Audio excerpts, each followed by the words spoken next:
Bonjour, le chapitre 6 des Rois 1 est consacré aux détails de la construction du temple.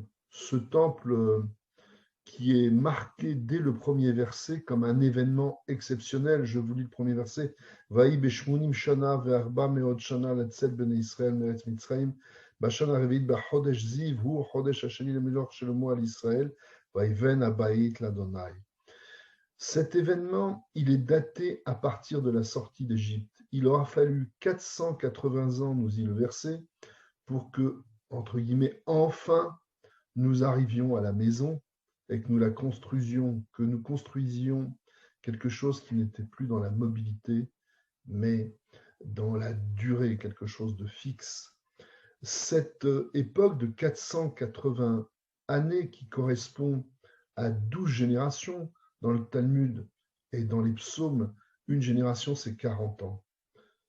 Après 12 fois 40 années de désert, en quelque sorte, enfin, le roi Salomon prend l'initiative de construire ce temple, un temple magnifique qu'il mettra, nous dit le texte, 7 ans à construire.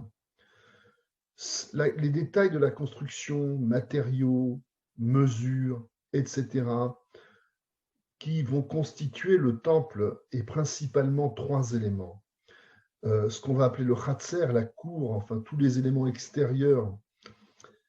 Deuxièmement, le Echal, qui contient l'autel, là où auront lieu les sacrifices animaux.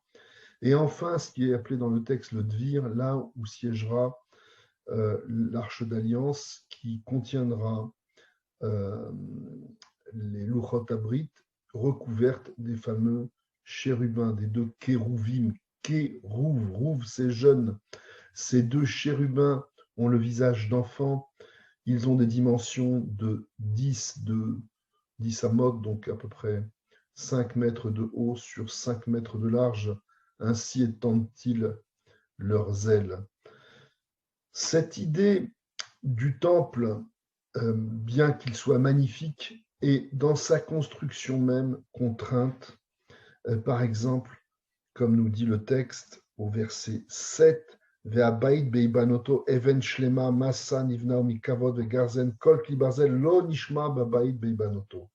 On devait le construire en silence. Et c'est pour cela que uniquement construit avec du bois et des pierres locales, pas d'importation, et ces pierres locales ne pouvaient pas être découpées avec du métal. À aucun moment de la construction du temple, les outils de guerre, de mort, ne devaient, un, perturber le silence environnant, et deux, symboliquement, servir à la construction d'un édifice qui se voulait l'idylle de la paix, l'icône de la paix. En dehors de ces aspects techniques qui concernent notamment les chérubins, qui sont les convives, qui sont évoqués au verset 23 et suivant, eh bien, les chérubins sont dans leur structure face à face, 2 visages d'enfants, étendant les ailes, les bras l'un vers l'autre de façon solidaire et harmonieuse. Ils sont en bois d'olivier, nous dit le texte, et recouverts d'or.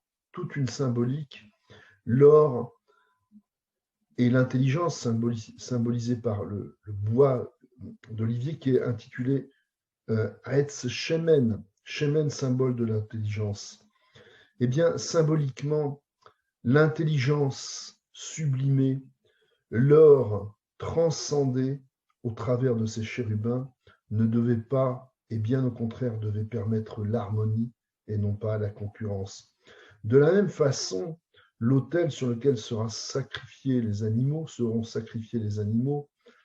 alors on pourrait le voir comme une sorte de boucherie géante qui devait se dérouler tous les jours dans le temple, mais là encore, dans l'enceinte du temple, la violence doit être transcendée et transformée en sacrifice, symbolisant ainsi les sacrifices que les hommes sont prêts à faire et à ne contenir la violence que dans l'enceinte du temple.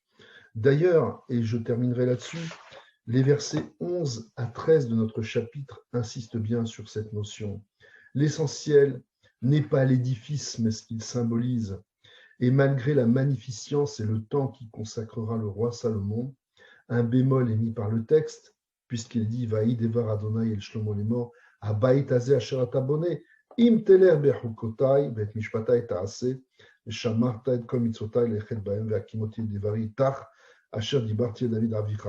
Je résume, en gros, bois, or, génie architectural, dimension impressionnante, tout ça, c'est en quelque sorte une concession que je te fais, dans laquelle, dans cet endroit, tu vas transcender, sublimer